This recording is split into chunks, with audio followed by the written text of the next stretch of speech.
Do you value the variety in your movies? Like, are you getting sick of how repetitive and similar and cost effective everything's getting? Art fills us with passion and imagination. There's a lot more to art than just something to watch.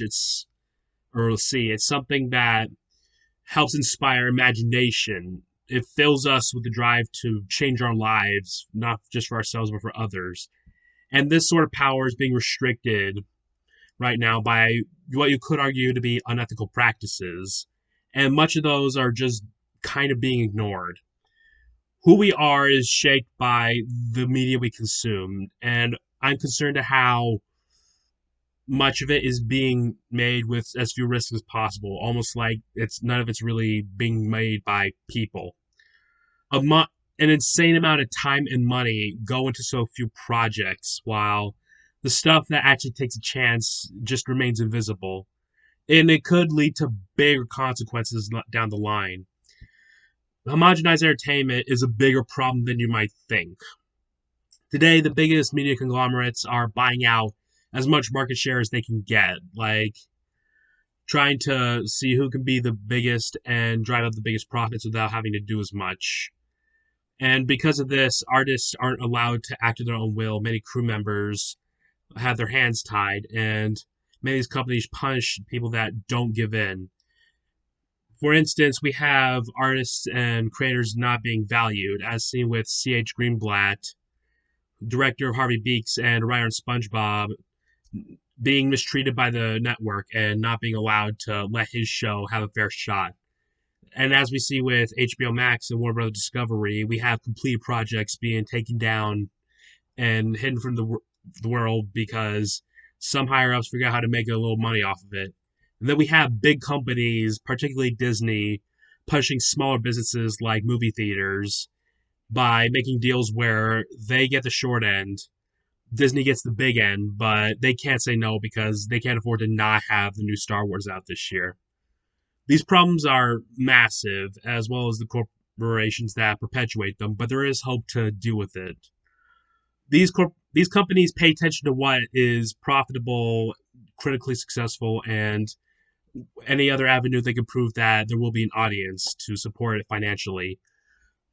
The protective line against these, but sorry, the line again that these corporations will not cross is whatever isn't profitable or legal. Local outcries can help shed some light for if it is allowed within the confines of law or not.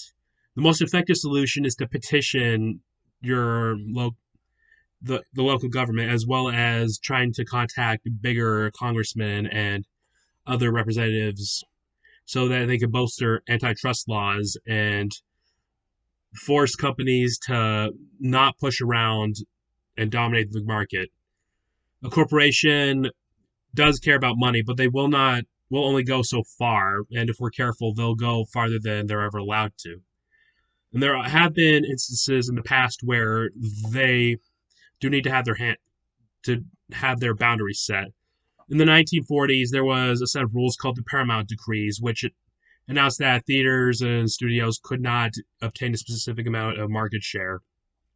However, recently those rules have been repealed by a judge.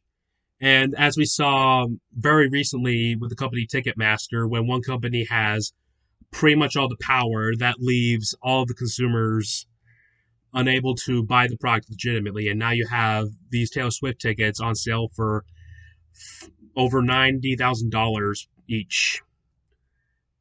And this is a natural consequence of when they merged with Live Nation back in 2010, and we're just feeling the consequences of it now.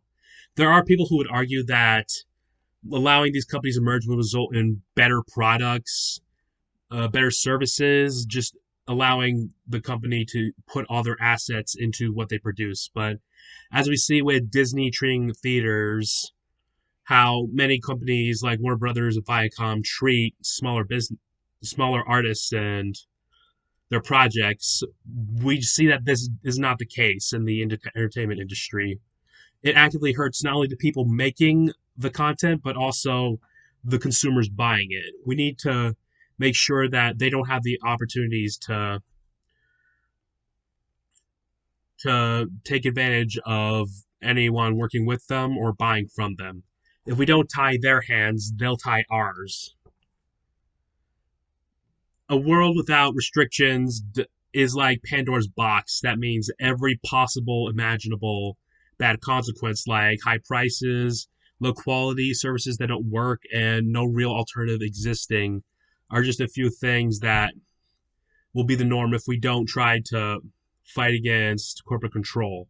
But if we do try to fight against it, we can enter an age where artists are allowed to express themselves, where people can choose what they want to consume without having to worry about what they're leaving behind, or even if there is any alternative at all. And we can sleep well knowing that the creators of these products are being treated better and that everyone gets what they need without having to pay more than they need to. We could have this if we all work for it.